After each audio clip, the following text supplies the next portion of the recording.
I want to share with you the power and the importance of having a routine, especially a morning routine, which is what I will share in this video.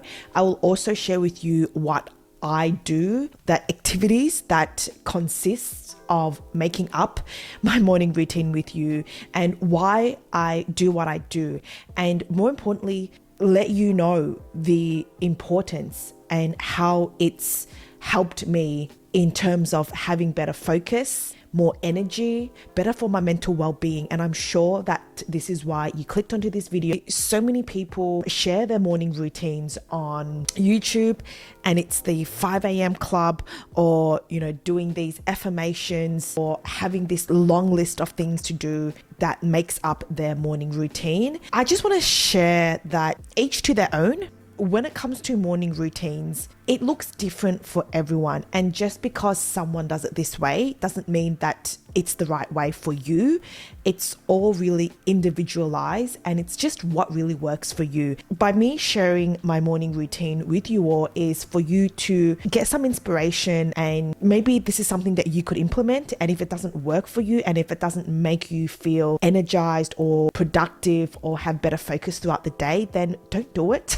I am just sharing my morning routine that I have religiously been doing for over the past 2 years. 2 years. And I swear by this routine because it works for me. Have better focus, better energy. It sets the tone for your day ahead, for you to show up to all other parts of your life, whether that is your job, going to do your training session, having better eating habits. It's how you set the tone at the beginning of the day. And this is where routines and habits are so incredibly powerful. So whatever works for you, and it all comes down to trial and error. When you enter a task, or when you enter your work day, you want to show up with really good intentions. There's no right or wrong. One person's morning routine, they could wake up at 5. It doesn't mean that you have to wake up at 5 a.m. It could be as short as 5 minutes, or as long as half an hour, or up to an hour. Just what works for you. So don't subscribe to people that don't do it. Your energy is just as important. If you show up to your task without good energy, you're not going to be performing the best that you can. All right, let's get straight into it. Every single morning when I wake up, I will immediately pop on some meditative music, because it really helps calm, or just sort of set me up and trains my mind that just the day has just started. Sort of wake up the brain and say, hello brain, we're waking up. I will make my bed. That is the second non-negotiable thing that I do. The reason being for me to make my bed, because it's sort of a task that I get out of the way. Like the first thing in the morning, I complete a task, and it feels good when you complete a task. I could never ever get up and not do my bed at all, because when I make my bed, it sort of primes my brain that clean bed means an organized day ahead. Like I'm setting the tone from the get-go. So I must make my bed. If my bed is not made up and it's messy, then it's basically training my brain that it's messy, and then I will have a disorganized day ahead. This is just what works for me. I must make my bed. So after I make my bed, I will then go and have a cold shower. And you might be thinking, what? And I'm just going to be completely honest with you. I have been religiously having a cold shower over the past 2 years. And the reason, for most of you that don't know, I actually follow Andrew Huberman. Most of the activities that he does, his morning routine is quite similar. I really idolize him because he is a neuroscientist, and everything that he does, if you know him, I'm sure who doesn't know who Andrew Huberman is, he has obviously a science background, because most of his research is from science, and I have a science background. So a lot of the things that he says, I could resonate with it, because I've studied all of that when I was in university. I have a cold shower. Maybe in another video, I will talk more about the cold shower, how I feel, the reason why I take it. But to cut a long story short, basically, I have a cold shower, not because I want it to be like, oh, look at me, I'm so cool. And I could tell people that I have a cold shower and they'd be like, whoa, that's definitely not the case. I still, to this day, don't enjoy having a cold shower. Just the thought of it sucks, just going in there and just having like a cold blast into your skin. in. It's not fun at all. But with that being said, I think like initially when I started the cold shower, it was more of doing a hard task every morning. And if I could do a hard task, which is having that cold shower that I'm not used to, then that means that, you know, I've built that mental resilience that I could tackle the day no matter what difficult activities or tasks that I do, just so that I can build that mental resilience. And then, you know, I feel like, okay, well, nothing can stop me now. I just literally taken a cold shower. I could tackle this task. I could show up here. I could do this much better. So I think initially it was for those reasons, but because I follow Andrew Huberman and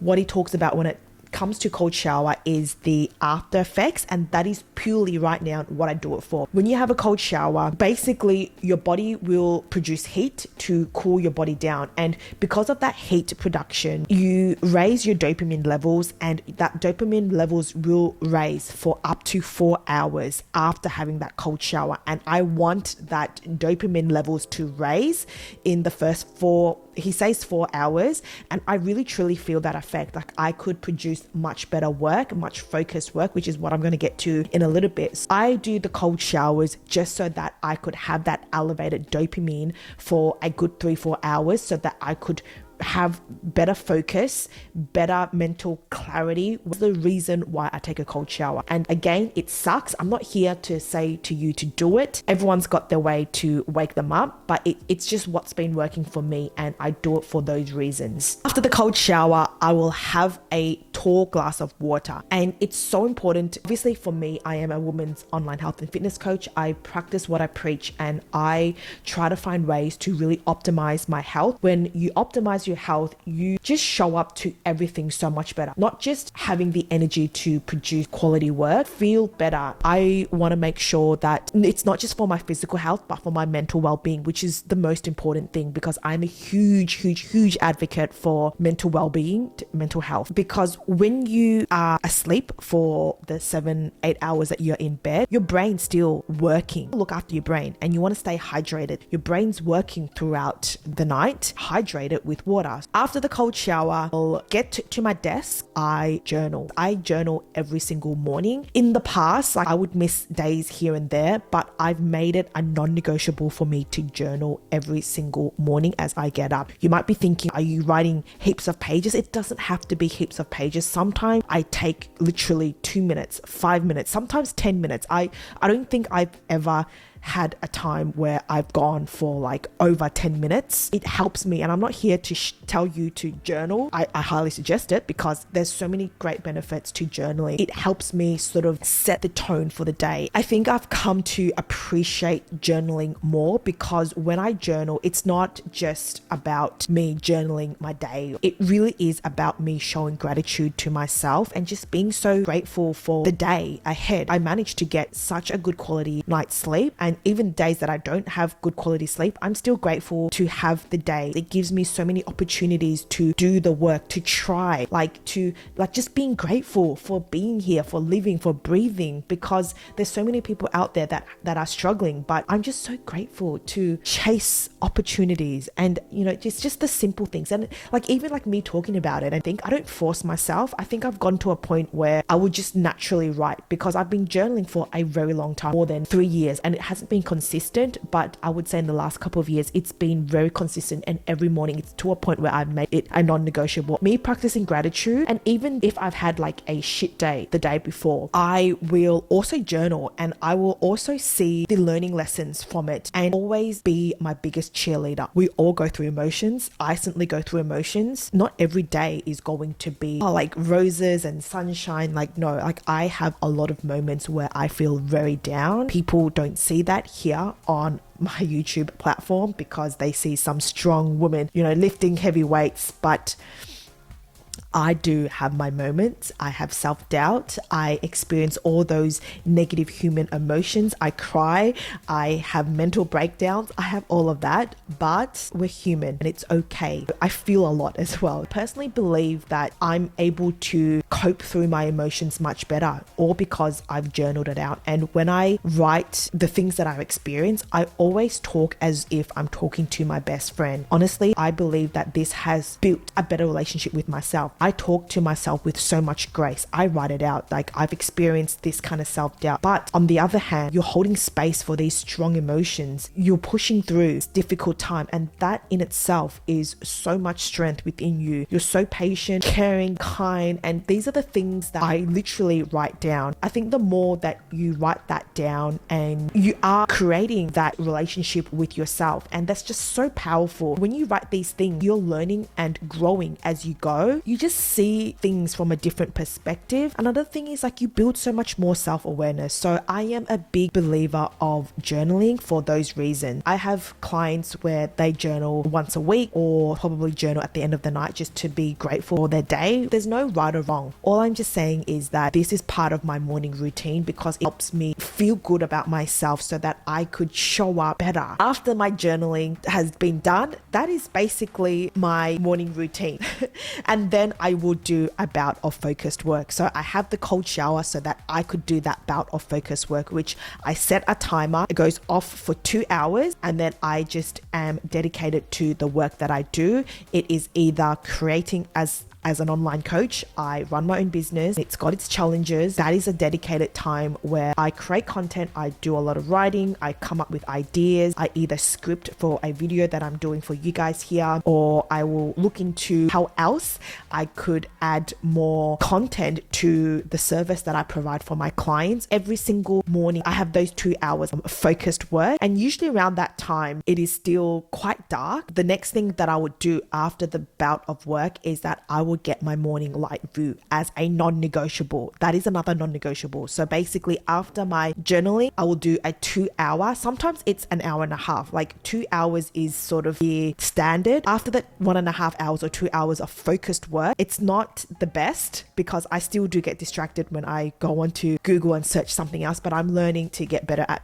just purely focusing work. It is hard. And then after the focused work, which is a non-negotiable, and it is a part of my routine, morning routine, is to get outdoors to view light. And as I mentioned, I am a big follower of Andrew Huberman, and he heavily talks about viewing light because of the mental health benefits more than anything. Getting outdoors, moving your body first thing in the morning, I find that it helps me set the circadian clock. I genuinely feel good when I go for that morning walk. Most of the time, I listen to a podcast or I just listen to a YouTube. I have YouTube Premium. I will listen to a podcast or I'll learn something while I go for a walk. And the walk is literally 10 minutes, sometimes it's 15 minutes. I just have this same route that I go to. So I just go walk for 10 minutes and 10 minutes back. And that sort of like sets me up. Like, I've got my movement in, I've got my light view in, I'm feeling really good. After the cold shower, after the journaling, when I get back home, that is when I will have my coffee. Again, if you have been following Andrew Huberman, he talks about delaying caffeine intake up to 1.5 hours to 2 hours upon rising. The reason is because you want to avoid the afternoon crash. I will in another video talk more about that, but if you want to know why, go ahead and watch his videos about caffeine intake. And I personally think that it's helped. Like, in the past, I used to experience a lot of afternoon crashes. I've delayed it. I've already been up for 3 hours and then have my coffee intake. I don't experience that afternoon crash anymore. After the light view, I come back home, I have my coffee. That is basically my morning routine. Beside the bout of work, I literally could say that it takes no more than 20 minutes. If it was still broad daylight, now when I wake up, I generally wake up at 5 or 6. It's still quite dark outside and I don't want to get outside because it's quite dark. Might as well do my bout of focused work, and then when it gets light at about 7:30, 8, then I will go outdoors and get that light view in. And as I mentioned earlier in this video, this has helped me with better focus, better energy throughout the day. And it's just these habits that I do. It does set the tone for the next task that I do. What I've done in the past is in the morning, I used to in the past never have a morning routine. I literally would just get up and I would literally go on my phone the first thing. And that was such a bad habit for me to get into because I would just jump on my phone, go onto Instagram, see all these notifications. I would look through what other people were doing, and it just really set this I don't know how to explain it, like this vibe that I just didn't enjoy. I really wanted to get out of that sort of mindset. I don't want to wake up, be bombarded by what's going on other people's life. I want to take control of my life. I want to take control of my days. I'm not going to look at my phone. And in fact, I've actually have all my apps off. I have set myself like time limits. So my phone, I won't be able to go on my apps on my phone, such as Instagram, Facebook, even emails, WhatsApp. It doesn't turn on till midday. I found that that's been so helpful because I'm not on my phone all the time. And especially in the morning, that is how I set myself up to do the most productive work, to do the most meaningful work in the morning. And it's sort of like me in my own world after midday. I was going to say midday. Then I check my phone. I also don't want to be that kind of person that is so attached on my phone that honestly does drain a lot of my time. When I'm on my phone in the past, I would just be like, I'm still getting better at it, where I would be on my phone and I would just be scrolling through Instagram, and I would just, before I know it, hours gone. And I know that this happens on TikTok because these platforms are designed to keep you on the platform for a long period of time. I want to take control of my mornings, and I just don't have my phone anywhere near me. I, in fact, don't have my phone in my bedroom. I don't want to be attached to my phone. It's not a vibe. I want to wake up with really good energy, not just physically, but mentally, which is so important. This is why I encourage you to have a morning routine to help you get focus into the tasks that you do that can help you, so that it could help you become less distracted on your phone, and that you have some meaning to keep you grounded. What I truly preach to all of the clients that I work with, and I want to share this with you, is to have some form of routine to keep you focused on the tasks ahead of you. Yes, like of course, having better energy throughout the day, better focus, better everything, so that you could show up not just to going to the gym, not just for your work, but for the people that you love. I hope that by me sharing my morning routine has given you inspiration. And again, I just want to preface out there that I don't expect anyone to follow me or do the things that I do. This is just what works for me. Whatever habits that you do in the morning, and it could be anything. It could be listening to music, it could be reading a book, it could be getting outdoors first thing in the morning. Something that really sets you up and doesn't get you distracted, that makes you feel good, not about checking notification, not that kind of feel good, but feel good in energy wise, mentally, more importantly. All comes down to trial and error. Let me know in the comments below, what are your morning routines, so that you could share your routine and help inspire people that are watching this video. I would like to know, because I could swear that ever since I started this morning routine 2 years ago, like my energy and my mental well-being has improved so much. And obviously because I've been also journaling, I really do believe that has played a big role. And I'm the kind of person that, from my YouTube channel, you could see that I trend. I also do look after my mental well-being, and I think that's like the most important of all. I hope that you found this video useful, and I just want to let you know that your mind is your most powerful asset. You could do anything that you set your mind to. I hope that you found this helpful, and I will see you in the next video. Bye.